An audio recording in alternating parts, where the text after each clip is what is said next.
di leen présenter président wu association bi monsieur Daouda Sarr. Il y a un trésorier moom defe naa ñëwul Balla Diouf di leen présenter secrétaire général Assane Seck waaw ku ci nekk nag après dinañ la présenter ku ci nekk waaw man tam ma présenté wu man nag seen yaay laa rek ci biir liggéey bi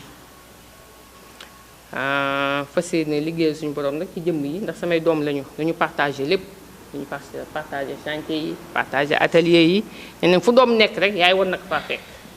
bon man maay présidente commission formation professionnelle ci biir association bi waaw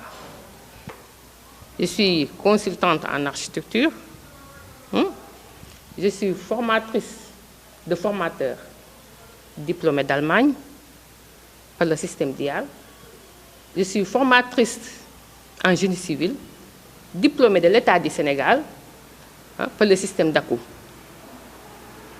Je suis directrice générale de l'école des chantiers BTP.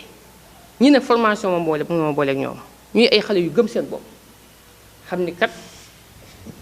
li ñuy dégg ñu naan tabax yaa ngi daanu fii problème yaa ngi am ñoom bëgguñu ci ëllëg bi seen chantier di am benn problème ba tax ñoom ñu booloo nañu dañu bëgg formation ñu defal leen formation accompagner leen jàppale leen ba tey ji ñu ci bari fi nekk ni ay chef d'entreprise lañu ay ouvrier qualifié lañu ay chef d'équipe lañu ay chef de chantier lañu. day fédération boo xam ñu ngi ciy woo travailleurs bâtiment yëpp léegi ni ñu leen di accompagner ñoom mooy ni ñuy duggee ci biir bâtiment ñoom déjà ni ñuy duggee mooy am na maçonnerie am na électricité am na plomberie expliquer leen lépp lu ñu war a liggéey lan ngeen ciy tànn bu ñu tànnee ba pare léegi nag ñu jàngal leen na ni ñuy évoluer ci biir chantier bi ni ñuy évoluer mooy dafa am formation yoo xam dañu ko war a xam waaw plan yi dañu ko war a mokkal war ko mën a interpréter devis bi dañ ko war a mën a mokkal waaw il faut savoir faire le descriptif. waaw ñun association des travailleurs du bâtiment mooy boo ko déggee mooy képp koo xam ne yaa ngi liggéey ci bâtiment rek yaa ngi ci biir léegi nag moo tax ñun ñëpp ñu dajaloo suñu biir di waxtaan pour naka la ñuy def ba jógee niveau bu ñu nekk di jàppalante di dimbalante suñu biir après nag ci loolu ci la ñu waxtaan ñu sos benn association la woon waxtaan suñu biir ñun ñëpp ñu dajee bu ñu nëpp maçon carreleur bi plombier électricien bi plâtrier bi ferrailleur bi yëpp ñu ngi ci biir étanchéité bi yëpp ñoo booloo ñun ñoo booloo nekk benn yëpp ñu ngi ci biir muy corps de métier yëpp la ñu rafetlu ko trop ñu ànd ci liggéey bi bu ñun fépp foo xam ne nii rek ñu ngi ci région yi ba ci département yëpp ci leen bokk après tamit ñu ngi ciy woo képp ko xam ne nii yaa ngi ouvrier di ñu dégg ñu ngi ñuy woo te ku xam ne ouvrier Sénégal li muy daaj dafa metti